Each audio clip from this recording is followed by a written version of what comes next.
하나님의 말씀은 출애굽기 2장 11절부터 22절 말씀입니다. 말씀을 우리 함께 읽겠습니다. 모세가 장성한 후에 한 번은 자기 형제들에게 나가서 그들이 고되게 노동하는 것을 보더니 어떤 애굽 사람이 한 히브리 사람 곧 자기 형제를 치는 것을 본지라. 좌우를 살펴 사람이 없음을 보고 그 애굽 사람을 쳐 죽여 모래 속에 감추니라. 이튿날 다시 나가니 두 히브리 사람이 서로 싸우는지라. 그 잘못한 사람에게 이르되 네가 어찌하여 동포를 치느냐 하매 그가 이르되 누가 너를 우리를 다스리는 자와 재판관으로 삼았느냐. 내가 애굽 사람을 죽인 것처럼 나도 죽이려느냐.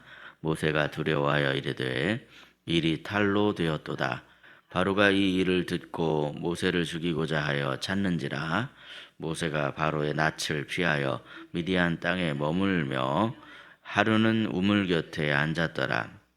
미디안 제사장에게 7달이 있었더니 그들이 와서 물을 길어 구유에 채우고 그들의 아버지의 양떼에게 먹이려 하는데 목자들이 와서 그들을 쫓는지라. 모세가 일어나 그들을 도와 그 양떼에게 먹이니라. 그들이 그들의 아버지 르우엘에게 이르되 아버지가 이르되 너희가 오늘은 어찌하여 이같이 속히 돌아오느냐. 그들이 이르되 한 애굽 사람이 우리를 목자들의 손에서 건져내고 우리를 위하여 물을 길어 양떼에게 먹였나이다. 아버지가 딸들에게 이르되 그 사람이 어디에 있느냐. 너희가 어찌하여 그 사람을 버려두고 왔느냐. 그를 청하여 음식을 대접하라 하였더라. 모세가 그와 동거하기를 기뻐하며 그가 그의 딸 십보라를 모세에게 주었더니 그가 아들을 낳음에 모세가 그의 이름을 게르솜이라 하여 이르되 내가 타국에서 나그네가 되었음이라 하였더라. 아멘. 오늘도 이른 새벽에 말씀으로 새날을 열어가시는 저와 여러분의 삶에 하나님이 부어주시는 크신 은총이 가득하시기를 예수님의 이름으로 축복합니다. 갑자기 만난 어떤 사건, 이런 것들이 우리의 인생의 방향을 완전히 바꿔놓은 그런 경우가 있습니다.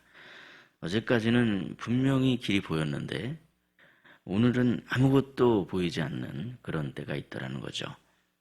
오늘 본문에 등장하는 모세에게 바로 그런 날이 찾아왔습니다. 애굽의 왕궁에서 자라며 말 그대로 금수저의 인생을 살아오던 모세입니다. 그런데 그가 하루아침에 살인자가 됐고 도망자가 되어 나그네 인생을 살게 되더라는 거죠. 그런데 성경은 이 사건을 그냥 단순히 모세의 실패로만 기록하고 있지 않습니다. 오히려 하나님께서 모세를 본격적으로 다루기 시작하는 시작점으로 그렇게 이야기를 하고 있죠. 오늘 이 새벽의 말씀을 통해서 우리 인생에 이해되지 않는 굴곡 속에서도 하나님이 어떤 일을 하고 계신가, 그것을 우리가 함께 묵상해 보길 원합니다. 첫째로 형제를 돌보고자 했던 모세에게 필요했던 그것은 분노가 아니라 오히려 하나님께 집중하는 마음이었습니다. 오늘 본문 11절 말씀을 보시면요, 모세가 장성한 후에 자기 형제들에게 나갔다, 그렇게 지금 말씀하고 있는 것을 보게 되죠. 모세는 애굽 사람으로 자라왔지만 이 자기의 정체성을 잊지 않았습니다. 히브리 사람을 자기의 형제로 지금 여기고 있더라는 거죠.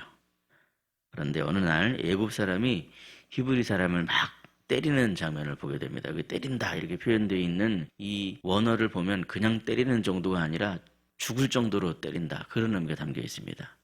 그래서 죽인다, 때린다 이 단어가 같이 사용이 되는 그런 단어를 쓰고 있는데 그렇게 심하게 때렸더라는 거죠. 결국 모세는 끓어오르는 분노를 참지 못하고 애굽 사람을 쳐 죽이고 시신을 모래 속에 감춥니다. 아무도 못 본 줄 알았습니다. 그런데 여기서 우리가 놓치지 말아야 할 게 있죠. 지금 이 모세의 동기는 억울한 동족을 도와주고 싶은 마음이었습니다. 그에게는 정의감이 있었습니다. 사명감도 있었습니다. 그러나 그렇다고 해서 지금 이 자기의 그 힘으로 동족 전체를 다 구할 수 있는가? 그건 불가능한 일이었다라는 거죠. 왜 그렇습니까, 여러분? 생각해 보십시오. 모세가 자기 형제를 돌보고자 하는 그 뜻을 펼치고자 한다면 먼저 누구랑 대적을 해야 되냐면 최고 우두머리 통치자 애굽의 바로와 대적을 해야 됩니다. 싸워 이겨야 됩니다. 뿐만 아니라 지금 이 히브리인들을 반대하고 두려워하고 있었던 애굽의 이 고위층 세력들이 있는데 이 세력들이 그냥 보통 세력이 아닙니다, 여러분. 굉장히 튼튼하고 탄탄한 세력입니다. 이 세력들을 모두가 자기의 혼자만의 힘으로 눌러서 압제해야만 하더라는 것이죠. 모세의 마음이 아무리 앞서도 이런 일은 지금 이 모세가 혼자 할 수 있는 일이 아니더라는 겁니다. 사람들은요, 도저히 자기가 해결할 수 없는 그런 일을 만날 때 비로소 이 일을 해결해 주실 수 있는 분을 생각하게 되더라는 거예요.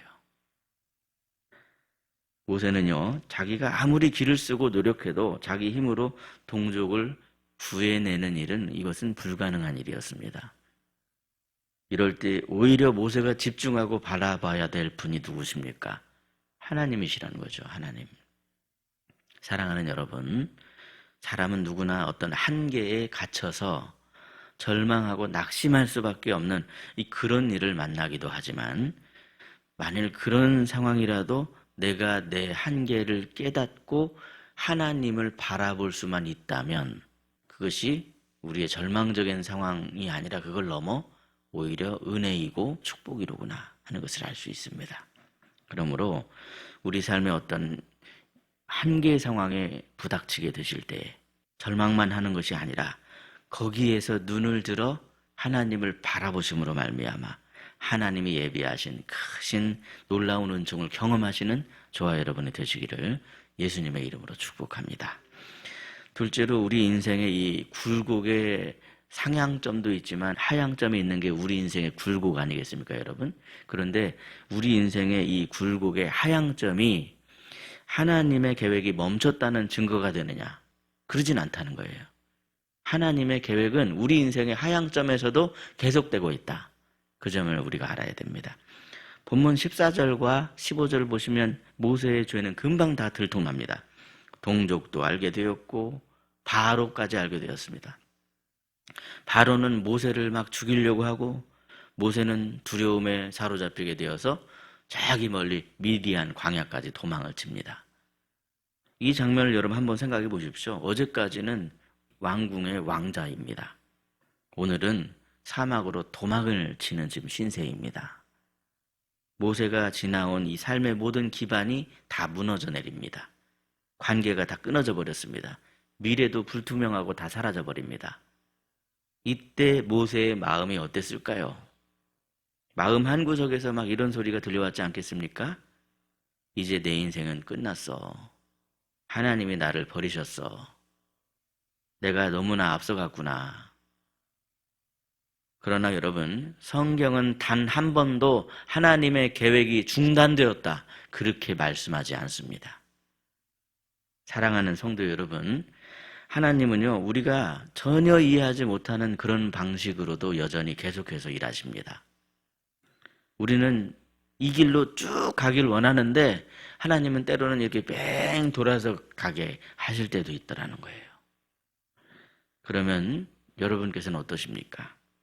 혹시 지금 여러분의 인생에 막 설명되지 않는 그런 일이 있지는 않으신지요? 갑작스러운 단절을 경험할 그런 때는 없으십니까? 그럴 때 대부분의 사람들은 낙심하지만 그럴수록 우리가 기억해야만 하는 것은 우리 하나님의 신실하심입니다. 우리 하나님은 신실하신 분이라는 거예요. 그러므로 여러분, 아무리 어떤 그 무너지는 일 같은 그런 일을 만나시더라도 하나님을 향한 그 믿음이 흔들리지 아니하시는 저와 여러분이 되시기를 예수님의 이름으로 축복합니다. 셋째로 하나님께서는 나그네 같은 그런 시간을 통해서도 우리를 아름답게 빚으시는 하나님이십니다. 본문 15절 마지막을 보시면요, 이제 미디안 땅에 도착한 이 모세가 우물가에 앉습니다. 이 장면에는 의미가 있죠. 왕궁의 중심에서 많은 사람들에게 둘러싸여져 있던 그런 사람이 이제는 이 낯선 사막의 우물가에 쓸쓸히 앉아있는 그런 사람이 되었습니다. 그런데 거기서도 모세는 또 약자를 향한 그런 마음을 펼치고 있는 심성을 보여주고 있죠. 미디안 제사장의 딸들이 그곳에 또 물을 먹이러 왔는데 여기서 부당한 일을 당하는 것을 모세가 참지 않고 도와줍니다. 이번에는 도와주는데 칼로 도와주는 것이 아니라 행동으로 그들을 돕고 있죠. 이 사건을 계기로 해서 모세는 가정을 이루었고 아들을 낳았고 또 거기서 양을 치는 목동이 됩니다. 장차 출애굽의 영웅이 될 사람이 지금은 양의 뒤를 졸졸 따라다니는 그런 사람이 됩니다. 왜 하나님께서는 이처럼 이 모세를 이렇게 낮추고 계시는 것일까? 왕궁에서는 많은 사람들을 자기의 발 아래 두고 그렇게 살아가는 사람이었습니다. 그런데 지금 모세는 광야에서 단독자로 하나님 앞에 서 있습니다. 대화를 나눌 상대가 주로 양이죠. 모세가 무슨 말을 해도 양의 대답은 거의 똑같을 거 아니겠습니까? 매 하고 그렇게 대답할 겁니다. 그가 얼마나 겸손해졌을까요? 그 점을 우리가 생각하게 되죠. 사랑하는 여러분, 우리의 마음이 겸손해야 배울 수 있고 배워야 성숙해질 수 있습니다. 제가 주일에도 설교 때 말씀드렸죠. 겸손해야 배울 수 있고요. 배워야 성숙해지는 거예요. 모세는요, 광야에서 자기 자신을 다스리는 법을 배웁니다. 본문 22절을 보시면 모세는 자기 아들 이름을 게르솜이라고 지어요. 내가 타국에서 나그네가 되었다. 하나님께서는 이 나그네와 같은 시간을 통해서 모세의 마음을 하나님의 은혜가 담길 수 있는 깨끗한 그릇이 되게 하셨습니다. 겸손한 그릇이 되게 하셨어요. 때때로 하나님께서는 우리를 쓰실 때 먼저 단련하실 때가 있습니다. 쓰셔야 하기 때문에, 사용하셔야 되기 때문에 은혜가 담겨야 되는데 은혜가 담길 수 있도록 그렇게 이 불순물들을 빼내는 작업을 하고 계실 때가 있죠. 여러분, 순금을 만들기 위해서 어떻게 합니까? 도가니에 풀무불을 달고서 뜨겁게 해서 거기에 집어넣으면 불순물들이 거기 둥둥 뜨면 그걸 떠내는 거 아니겠습니까? 하나님께서는요, 우리를 대충 쓰지 않으시고 그냥 급하게 쓰지 않으십니다. 우리가 볼 땐 실패인 것 같고 무너진 것 같고 버려진 시간 같아 보일 때, 그럴 때 오히려 하나님께서는 그 시간을 통해서 우리를 아름답게 빚으십니다. 오늘 새벽에 혹시 여러분의 인생이 미디안 광야에 있는 것 같은 그런 마음, 그런 생각이 드신다고 한다면 오히려 우리는 이런 고백을 드려야 합니다. 주님, 제가 주님의 뜻을 완전히 이해할 수는 없을지라도 이 시간도 내가 주님 손 안에 있음을 믿습니다. 저를 아름답게 빚어주실 줄 믿습니다. 하나님께서는 우리의 인생이 나그네와 같은 그런 인생을 우리가 살아간다 할지라도 그렇게 느끼고 있는 우리 마음 가운데 하나님의 은혜가 담길 수 있도록 우리의 마음을 낮추시고 우리를 겸손하게 하시는 하나님이십니다. 그러므로 오늘도 이 땅에서의 이 나그네와 같은 삶을 살아가시면서도 그래도 우리가 바라볼 지향점은 하나님께서 우리에게 허락하시는 가장 좋은 것입니다. 이 땅에서의 삶을 가리켜서 나그네와 같은 삶이라고 하는 이유가 뭡니까? 우리는 돌아가야 할 본향이 있기 때문에 그런 거 아니겠습니까? 우리에게 그 영원한 하나님 나라를 예비하시고 우리를 그리로 계속해서 부르시는 그 하나님의 은혜를 기억하시면서 하나님께서 이 나그네와 같은 삶에서도 은혜를 부어주시기 위해 여전히 일하고 계시다 하는 점을 생각하시고 신실하신 하나님을 붙잡고 날마다 이 믿음의 길을 걸어가시는 저와 여러분이 되시기를 예수님의 이름으로 축복합니다. 기도하겠습니다. 하나님 아버지, 오늘도 말씀을 통해서 마침내 우리를 복된 길로 인도해 주시는 그 하나님의 손길을 보게 하심을 참으로 감사합니다. 때로는 이해되지 않는 인생의 굴곡들, 한계를 우리가 만날 때가 있지만 그런 상황에서도 우리가 낙심하지 않는 마음을 주시고 눈을 들어서 상황을 보는 게 아니라 하나님을 바라보는 담대한 믿음을 허락하여 주시옵소서. 무엇보다 하나님의 때와 방법을 신뢰하는 겸손한 마음 주시고 나그네와 같은 시간 속에서도 여전히 주님께서 우리를 위해 일하고 계심을 믿고 흔들리지 않는 마음이 되게 하옵소서. 특별히 이 시간 희락의 모든 가정 위에 하나님의 평강으로 덮어주시고 공부하는 자녀들을 주님 손에 주님 맡겨드리오니 주께서 집중력과 지혜를 더해 주시고 지치지 않는 마음과 바른 길을 분별할 수 있는 그러한 지혜를 허락하여 주시옵소서. 장성한 자녀들의 이 만남과 결혼, 인생의 앞길을 주께서 친히 인도해 주시길 원합니다. 사람의 계산이 아니라 하나님의 뜻 안에서 복된 만남과 형통의 길을 걸어갈 수 있도록 붙잡아 주시옵소서. 간절한 마음으로 생명을 기다리는 가정들을 기억해 주시고 주님의 때에 귀한 생명의 축복으로 웃음과 감사가 넘칠 수 있도록 기쁨을 허락하여 주시옵소서. 육신의 질고와 마음의 깊은 상처로 회복을 소망하는 성도들에게 주님의 사랑으로 주께서 친히 위로하여 주시고 치유의 역사를 허락하여 주옵소서. 오늘도 우리 삶을 아름답게 빚으시고 사용하시는 주님께 우리의 삶을 의탁하기를 구하오니 신실하신 하나님을 더 깊이 믿는 그 믿음을 허락하여 주시옵소서. 오늘 이 삶 가운데 하나님이 붙드시고 하나님이 인도하시며 하나님께서 막대기와 지팡이로 우리의 삶을 안위하여 주실 줄 믿고 감사하며 우리를 구원하신 우리 구주 예수 그리스도의 이름으로 기도드리옵나이다. 아멘. 각자 기도하시겠습니다.